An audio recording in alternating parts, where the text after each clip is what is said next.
calling 773-591-1690. We should have on the line, and we're going to get into this next segment. We got Laramie Griffin of Evolve, Louisiana, who is with us on the case that we're highlighting and the case that we really are going to spend the remainder of the program talking about. And that is the case of this 11-year-old girl in New Iberia, Louisiana, who is facing charges connected with a murder charge that her 15-year-old brother has. And I want us to listen very carefully, brothers and sisters. She was supposed to be sentenced today, but she was not. There was a continuance, which means they decided they needed more time to resolve some things. We're going to have, God willing, Sister Charlene Muhammad, award-winning writer and broadcaster, and author based in Los Angeles, who will be on with us, and Sister Charlene will be giving us some of her reporting and her impressions. We're also going to be joined at some point by Brother Rashad Muhammad, who's down in New Iberia, and Brother Willie Muhammad, our student minister from New Orleans, was there, sent at the personal instruction of Minister Farrakhan to go and see what he could find out. We're not playing with this, brothers and sisters, and we don't want you to play with it. Brother Laramie, you there? Yes, I'm here. Can you hear me? We can hear you now. Come on in. Is Sister Charlene also in the building? Yes, sir. You can bring them both more. Assalamu alaikum, sister. Oh. Well, brother Laramie, let's get right into this. Evolve Louisiana has really been working hard, and I have to say in collaboration with other groups, on today, right? The little girl was supposed to be sentenced, but she was not. She got a plea deal where they said, and she pleaded in court, guilty to obstruction of justice, right? Correct. Anyway, I'm stunned by that. But let me try to do this real quick, then, Brother Laramie. We'll get you in. Basically, she was arrested last year, okay? The 11-year-old girl. She was charged with murder because her white neighbor was found shot to death, right? Charged with murder now. The police, prosecutors, eventually, they got her 15-year-old brother, and they charged him with murder. This young girl was held in prison. I'm not calling it no juvenile justice, nothing. It was a prison for she's been there for over 100 days. Do you hear me? And 11 years old. Eventually, they got the brother. He's charged. He's 15. He's charged with first-degree murder now. And the mother is charged with being, I believe, an accessory to murder. I think she's got a bond of $400,000. So we want to start, Brother Laramie and Sister Charlene. Let's start with what you all saw and experienced today. The little girl, like I said, had entered into a plea deal, and she was supposed to be sentenced. Brother Laramie, what are some of your thoughts about what happened today in that courtroom and outside the courtroom? So today, and thank you for having me on, definitely appreciate you guys for continuing to let us speak the truth from our voices. So today we saw no lenity when it came to the incarceration of this 11-year-old black girl. The buck continues to get passed from the district attorney and his prosecutors to the judge, and now it's on the Office of Juvenile Justice to come back with a recommended sentence of 7 years with 3.5 years suspended. But the Office of Juvenile Justice said, hey, we need a little bit more time. They are the only ones who weren't prepared today to get this done, because this 11-year-old girl, her life is at stake.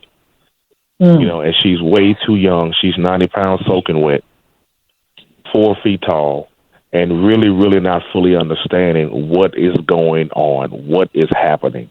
Why is it taking so long? Why am I here? And we are overly frustrated. We are upset, and we are tired of these systems continuing to incarcerate our black children in these systems. Because let's get this one statistic out the way. 99% of the children in the juvenile justice system are black. 99%. And that's by design. So, I mean, my thoughts on it is that, like I said, they continue to pass the buck, to blame someone else for these things to keep prolonging and going on, because as of today, she's been incarcerated for 140 days. And to see her in an oversized jumpsuit, we smile at her. We give her affirmations as much as we can, and to see her mother also in chains and see tears rolling down her face as her baby walks through that courtroom, to see her father just overtired and upset in her family, it puts us in a place of high emotion, and it makes us frustrated. But we also have to hold the administrations and individuals accountable for what they're doing. Yeah, we have to.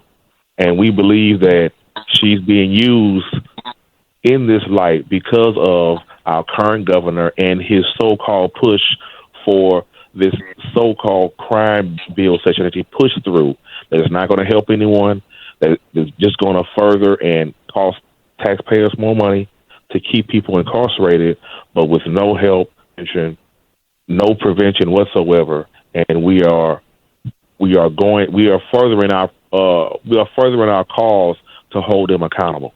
Now we have to add the Office of Juvenile Justice to that list, and we are not afraid, and we are unapologetic about it. So what Laramie is talking about is a special session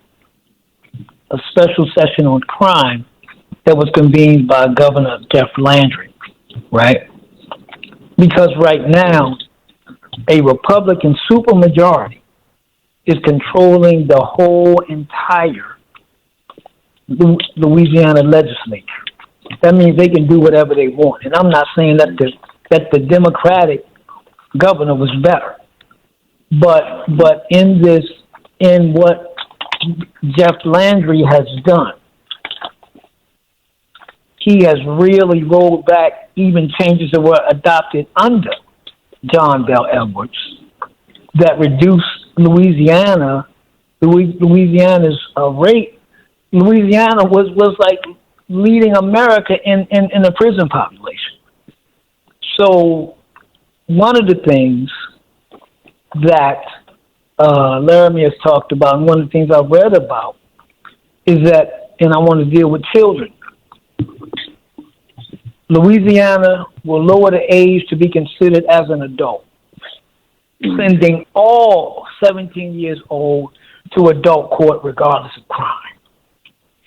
And so I think that when I want you to hear very clearly what Brother Laramie is saying. This is about the 11-year-old girl, but it's also about this governor sending a signal to white folks and others in this state that you ain't getting away with nothing. And like you said, the majority of the young people in quote unquote juvenile detention are black. So Brother Laramie, I just want to make sure that I'm clear so we can make sure the listeners are clear. And if you got a question or comment, call in at 773-591-1690. I'm going to bring Sister Charlene in a minute. So essentially, brothers and sisters, listen carefully, okay? A plea agreement was reached with, I don't even know how you reach a plea agreement with an 11-year-old, but anyway. What do you finger paint the story or something? I don't even know what this, I can't imagine that. But this, but this plea agreement with an 11-year-old black girl included her saying in court that she was guilty of obstruction of justice, right? Now, there was like a sentencing report and recommendations on what should be done with her, right? The judge in the case, who's also black, will make the final decision. But those recommendations had to be sent to the Office of Juvenile Justice, which is what Brother Laramie is talking about, so that they can review them, assess them, and I guess essentially say yes, no, or perhaps change this. Now, this girl's case has been continued before. Today was supposed to be the end of it, where she was sentenced, and even if the sentence was not to our liking, we would be at another level of struggle. We would know where the next fight is, right? That didn't happen today because the office that was supposed to have done its job didn't do its job, right? So, Brother Laramie, is that essentially right, or did I get something wrong? You got it exactly right, my brother. You got it exactly right on what happened today. The very details about what is going on here in this state, and they continue to try to move to thread through a needle of this little girl's life, and we are highly upset about it because we know that she shouldn't have been there in the first place because the original charges were dropped. Not only was she charged with second-degree murder on November 29th of last year, but the state in their I won't say that word, but in what they like to do to people, not in the right light, they sent in a charge on March 7th before the first trial date of accessory after the fact. So they are reaching. So what does that tell you? These may be juvenile proceedings, but they are treating her as an adult because I talked to a brother just last week, and he said the same thing happened to him. A situation popped up that wasn't too sound, and he was charged the same way. They end up charging him with obstruction of justice and having credit for time served. And he was an adult, but this is an 11-year-old child. How can an 11-year-old child obstruct justice? Even if you explain it to her, she still would know what it means because it's a very broad charge. Even some adults don't even understand what that is. And so that's why we are so glad that we have so many supporters and so many people chiming in and further explaining what is going on. And you're doing a very good job of doing that, as we don't want anyone else to turn things around as far as what is happening and what's really going to happen and how we feel and the messaging that we've been putting across. So, yes, that's exactly what has happened, and we're going to hold them accountable. We have to now add someone to the list instead of moving to the next step, which is her healing, her being at home, her being in the sound place, back in a normal environment. So now we have to add someone else to petition, because we are allowed to petition our government, and we are not afraid to do it. And that's what we're going to do next. We're going to have a call about it tomorrow, as we always do. We always debrief and come up with a strategic plan to make sure that this doesn't continue to happen, as they've done over and over again, and as they've made a plan publicly, and also inside of our laws about how they feel about our children. You know, Laramie, what I want you to do, please, as you plot your strategy, if there's anything where we can support you, let us know. If there's anything we can do to help take this bigger and nationally, let us know. We'll work with you on that. Sister Charlene. Yes, sir. What was the little girl's reaction when it became kind of clear she wasn't going home? She wasn't leaving? Wow. In the name of Allah, the Beneficent, the Merciful, let me say this first. Greetings, Brother Laramie. Brother Naba, I just wanted to just say, I think I heard everything that you said just recently in terms of what happened with the sentencing, but I just wanted to, clarify and make sure that it's actually the Office of Juvenile Justice they need to give their report to the judge. That's what's missing. They're not done with their report. And when they give their recommendation, they're going to give their recommendation, and then out of that whole plan, in terms of not just necessarily foster care, but it has been said that the whole shaboom, if you will, schooling, the whole 9 yards, in addition to what you said, is what's the holdup. They're not ready. It took all of 3 minutes. Yeah, their report for the judge is not ready because the judge asked, the defendant, her attorney, and he said, okay, we're ready on a recommendation, and the judge threw it back over to the Office of Juvenile Justice, and they said that they weren't ready. And so it was continued, as you all said, to May 8th. In answer to your question, first of all, a beautiful little baby. Just she had a little 2 Afro puffs,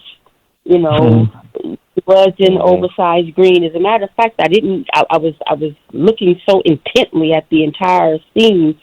I kind of missed her because I thought it was some adult or something because of the clothing being so big, but she had on green and white, and she kept looking back. She kept looking back, mainly over her right shoulder, and a lot of her facial expressions appeared to be, I don't want to say confusion, but as if somebody says something that just doesn't make sense. It wasn't overly animated, but it was almost like a huh, right? And her father, as brother said, Laramie, you're right, he just looked so drained. He just looked glossed over. I was in prayer the whole time for the family. He and their attorney sat with her. It appears to have been explaining to her what was happening. So that's what it was. She just kept looking back. I didn't see immediately, I couldn't tell, if there was oh my God, I'm not going, in terms of what I was told from the first time, of how it was said that she really just broke down crying. This time I didn't see that reaction, but it doesn't mean that there wasn't any that came later or what her emotions were. But it took a while for her to leave the court because her mother was there, and she was in her orange jumpsuit. And when they took her out, then they were able to take the baby out. I have to tell you this. Please let me say this. It took all of 3 minutes for this to happen. The attorney for the little girl came in at about 11 minutes late. Judge called your recess, and from the time they started at about 1:14 to 1:17, it was over. And as soon as the continuance was stated, you could hear the outburst in the courtroom. Outrage. This is, first it was like, the disappointment was very heavy, more so, for the people. She was looking back. She kept looking back. One thing that, in my opinion, was beautiful is when they started protesting and chanting right in the courtroom. I'm like, okay, Louisiana, what? I see. And so, because I'm from here. I'm born and raised right down the street in Opelousas. And so this is not what I remember, right? You put your head down, you keep it moving. But when they started, this is an outrage. After a few seconds of pause, it was like the chant started. No justice, no peace. Whose house? Our house. Shut it down. Yep. Mm-hmm. It was over. And I really thought I was in Los Angeles with a BLM rally in the LA Police Commission and other places, because that's just how the over 40 people there from the community rose up and made it plain right then and there. And so to that point, what I was starting to say was that I was watching her, and she was interested. She leaned in, her eyes brightened, she smiled, she paid attention to that. And that gave me, not that this is about me, but I was like, look at our people. So there's so many people, so many of our children that are being buried in the system without anyone there. But on this baby, And I think many after her, it's not going down like that. So that was a long answer, Brother Naba. But immediately there wasn't a look of disappointment because I couldn't tell because she just kept looking back. She was, it was like contact. And people were shouting her messages. We love you. Keep your head up. Don't let these people break you. You good. You're going to go home. It was just amazing. The love for her was just amazing. So that's how she looked. That was my observation about how she looked. Yeah, so that spirit of resistance and that spirit of the outrage and the anger and the determination and the people standing up in the courtroom, because I can hear the outrage in Brother Laramie's voice tonight. Not that we haven't heard it before, but I can hear it clearly tonight.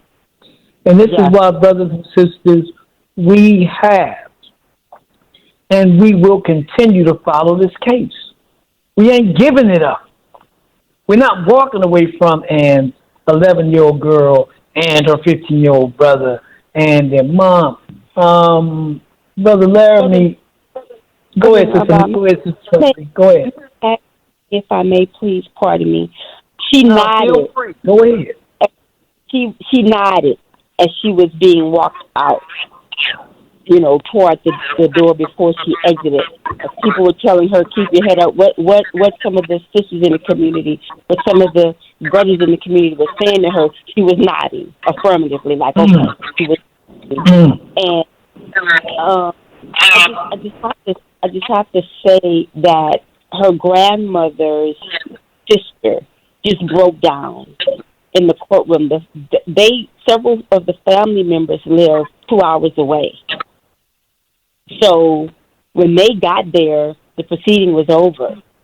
And again, people were expecting that she would be going home, and it was just a big disappointment. And one of the family members was just crying profusely. I just want to say, as you go on to Brother Laramie, I got some of the court documents today, and one thing that I am looking at, and I'm having a legal expert analyze this and give me their thoughts for our final call report. But one of the things I'm noticing, it is a 3-page narrative.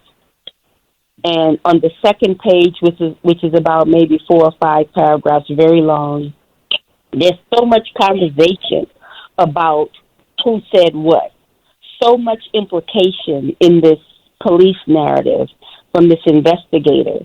And down at the bottom, one line, the allegation that this girl allegedly stated that her brother and the deceased, whose name is Cameron Betso, were in an argument, and that is why they shot him. That's what the court paper says, not the legal document says. Now, but nothing else about why. This investigator put all of this information. I'm going to send it to you, Brother Naba. All this information in here. But out of that, it's like, okay, but did someone say why they were arguing? These are still so many questions that are out there, and as this goes on with our Saturday, it gets more and more. I won't say bizarre. I would just say bizarre. In my view, it's bizarre. Yeah, because it seems like. Yeah. Go ahead, Brother BJ. Yeah, I was saying you got 2 callers on that want to get in. Just want to let you know that in case you get a little break. But we got some people that are interested in joining the conversation tonight. Y'all can join us 773-591-1690. Go ahead, Brother Naba. Let's go on and bring the callers in, man. All right, we got Brother Rashad on real quick. You on WVON? Good evening, brother. How you doing? Rashad, that's Rashad Muhammad. He's in Baton Rouge, but he was down in New Iberia. He's joining us as a guest. So let us know when we got callers, because we want to try to get them in. We don't want to lose them. Sir. So if you call, hang up. If you call, get on and call back. Laramie, okay, let's take Benjamin now. Yes, I've just been listening, and I just want to invoke power of prayer. We can vent anger, but a lot of situations I've been in, before you get angered, understand if there's an injustice, you want to put the master first. And so I just pray that you all get success and that the Creator will open up the minds, open up all the information, and understand that your faith is strong because you're stepping, okay? But anger creates wrath. Anger creates wrath, and that's what they want. And so I just want you to ask you to have you had group prayer on it, an agreement that God will see, because God will work when you're not even doing nothing. God will put on the judge's mind, the lawyer's mind, on the sister's mind, and say, you know what? Let's let this person go. Let's, I can't sleep at night. And so I just want to invoke the power of prayer, avail as much. All right, Brother Benjamin, thank you very much. Look, Okay. there's righteous anger. Right. We're taught that when Jehovah appeared as a burning bush to Moses, it was a sign of his anger at what was done to the children of Israel. So anger, properly focused, is a tool to be used for justice and resurrection.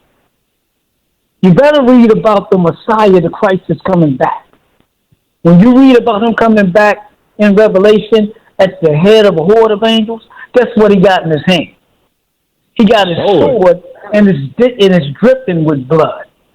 Come on. There's parts of the Bible that say, because you have been so wicked, we will give you your own blood to drink, and you will be to drink, and you will be drunken as if you had sweet wine. The Honorable Elijah Muhammad said that blood is going to be up to the horse's bridle. So we need to stop getting so angry with one another, with our children, with our wives, with our neighbors, and get angry enough to take proper action. See what Laramie and them is doing? That's proper anger, properly focused on a positive goal. But I'm not praying for none of my enemies, brother. And if you want to see it, if you think that's bad, check out your Bible and see how David prayed for his enemies. He prayed that they scrounged around in the street like hungry dogs. And that was God's divine man. So I understand, and we should draw strength from prayer. And we should draw fearlessness from prayer. And we should draw love from prayer. And we should ask the God to touch the heart of the wicked. Because in the Holy Quran, at a certain point, Jehovah says to Moses, speak a gentle word to Pharaoh. Perhaps he may mind. But when Pharaoh doesn't mind, and then when the God turns around and hardens his heart, and Pharaoh comes after the children of Israel, Allah destroys him. So warning is mercy. We can't play with God today and act like, oh, it's just going to be all right. Ain't nobody going to pay a price. If people paid a price in the past for evil, you mean to tell me he's going to let them get off today? If he does, I don't need no God. Let me be clear on that. And I don't need no gods that ain't interested in the affairs of black people. I don't need him. He don't exist to me. Just like Jehovah chose the children of Israel, we believe he chose us. And just like he delivered the children of Israel, we believe we're going to be delivered. But we got to get up and do something ourselves in his name, in his power, with his will, knowing he's with us. See what Laramie and the brothers and sisters are doing down there? They got a good unity going. I haven't heard nobody fighting over who's going to get credit. I ain't heard nobody fighting over, can I get a grant? I ain't heard nobody fighting over, well, who gonna be in front of the TV cameras? So they got a sincere love and cohesion, but there's anger there. As Chuck D said, I got a right to be hostile. Laramie, we got 6 minutes before we go to the break. I don't know if you can hang out with us, but go ahead. We'll give you 5 of those minutes, and then we gotta talk a little bit about money and stuff. Yes, sir. So I'm gonna respond to the brother and what he said. What you said was perfect. It's right on point. And you say we have to bring God in it, and we have. There's an organization of clergymen down in New Iberia called A New Chapter Push. It is very seldom you hear about clergymen getting to the fight of social justice, and they have been there here from the beginning. We made one call, and they said we are there. I asked them to be with the situation before I even fully met them and who they were back in August for a council meeting for the Brave Cave situation in Baton Rouge, and they came and said, okay, this is the situation, show us where this is going on, and they're there. So there is a group of clergymen doing the good works, speaking on behalf of the people, and also keeping us in prayer and keeping the kingdom on high. And they also know that they have to fight. They have frustrations. They have anger. They have these things inside of them that are burning that say, you know what, let's turn this pain, let's turn this frustration into movement and making sure we get progress out of this. And that's what they're here for. The Village 337, family and friends in Louisiana of incarcerated children, the organization Voice, the voice of the experience, the Tree Shakers, All Streets, All People. All these people are there. We came together as a coalition, and we've been working these different areas to make sure that we hold them accountable. That we're making sure that, hey, what do we have to put out? How do we say this? You know, it doesn't matter. We don't look for it to be the person's the Superman or the Superwomen. You know, we look for this 11-year-old child to get prayed for and to understand if this was our child, we would want somebody doing the same thing for us. That's because we know for a fact that they are playing a cat and mouse game with this 11-year-old girl's life. And right now they're passing her around like she's a gravy bowl. And no one wants to hold accountable about who cooked up this thing. Everyone else is being way quiet. The district attorney, Bo Dewey, being very quiet. The sheriff, Tommy Romero, being very quiet. The judge making it seem like he's totally innocent in these proceedings, but he is totally in control, totally in power, as we have seen this before, and what he's done to adults in other parishes, and the different stories that we hear from the community, not in the newspaper, not in an article, from the community about what is going on. So we have to understand that everything here, when evil plays a game, they play the same game every time. That's why we know. And when we heard this, when we got the call, we said we are snapping into action right now, and we are doing it on behalf of this 11-year-old girl, because we know what else could happen. Because if it wasn't for one thing that we lack in the courtroom, as what was said, as most of these courtrooms are empty, when our people go in front of these judges and these prosecutors support that these courtrooms are empty. And like the sister said, we did chant and shout and give her affirmations, because that is our house. Our tax dollars build that house. The courtrooms, the parishes, the parish councils, their buildings, that's our house. And we should feel like justice is going to prevail. Not that, like, them glaring down at us, at the people, as if we're going to do something. Because there were a couple other things that happened during that time that we didn't like. They had a velvet rope next to the deceased family, protecting them as if we were going to do something to them. No. We're holding this administration accountable. We don't have nothing to do with them. We sympathize with them, as we have said in public already. We want justice for her son also, but we don't want them playing a game with our children, with her livelihood, with her sanity. Yes, sir. And they act like we're the worst people in the world for some reason, and we're going to petition them on that too, as that room was supposed to be for us, for all of us. Yes, sir. Yeah. So that was seen also. Laramie, hold on. We're taking note of everything that is happening. Hold on 1 second. Don't go nowhere. We're at the top of the hour. It's Yes, sir. This is Straight Words. Now by Richard Muhammad, B.J. Murphy, James G. Muhammad. We're speaking with Laramie Griffin of Ball, Louisiana, 11-year-old girl and 15-year-old brother connected with a murder case in Louisiana. Straight Words, WBON 1690. We're going to have a little break, but come back because we got more for you. You don't want to miss it.